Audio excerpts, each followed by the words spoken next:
Сәлем достар, бүгін біз жұмыртқаның пайдасы туралы айтатын боламыз. Жұмыртқаның адам ағзасына берер пайдасы өте көп екенін бәрімізге белгілі. Оны пайдалану ежелгі үнді жерінен бастау алған дерек бар. Ертеде қыз-келіншектер әжімнің көзін жою үшін немесе шаштары қатты болу үшін жұмыртқаны пайдаланған. Ал ер азаматтарымыз жорыққа немесе шайқасқа шықпас бұрын жұмыртқамен ауқаттанған. Сондай-ақ өз жарақаттарын жұмыртқаны басу арқылы жасаған екен.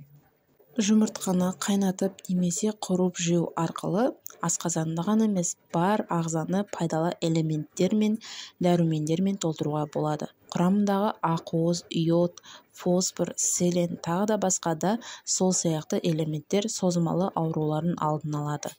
Сондай-ақ оның құрамындағы А және В дәрумендерден бастап бас-аяғы 13 дәруменмен кездеседі.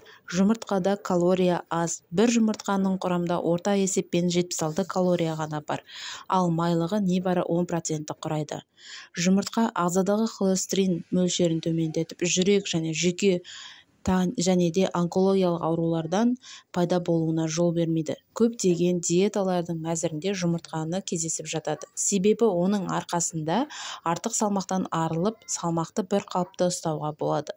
Және де достар, тырнағымызды, шашымызды жақсы және де өзіміздің тісімізді тап-таза маржандай етіп қылғымыз келсе, сүйектерімізді мықты қылғымыз келсе, ас мәзірімізге жұмыртқаны қосыңыз. Жұмыртқа ағзаны түрлі инфекциялардан қорғап, иммунитетті күшейтеді. Және жұмыртқаны бет күтіміне де пайдаланып, жұмыртқа мен бір қас балды араластырып, бетіңізге жағып, 10 немесе 20 минут жатып демалыңыз. Кейін жылы сумен жуып шайып жіберіңіз. Бетіңізді тазартып, нәрлендіріп, терінің таратылған аңғаруға болады. Яғни жұмыртқаның сарысын шашыңызға жағып, 1 немесе 1,5 сағаттан кейін жылы сумен жуып жіберіңіз. Бұл ем шашыңыздың жылтыр болуын, алдағы күндері ұштанбауына жол ашады. Көзіңізге шүйел шығып кетсе де, қайнаған жұмыртқаның суын ыстық күйінде басыңыз. Сондықтан қатты тамақ ауырған кезде де қайнаған жұмыртқаны жылы күйінде мойныңызға айландырып домалатыңыз. Және де бәлішіміз тәтті болсын десеңіз, қамырға жұмсақ жұмыртқаны қосып, бәліш және өте дәмді болады.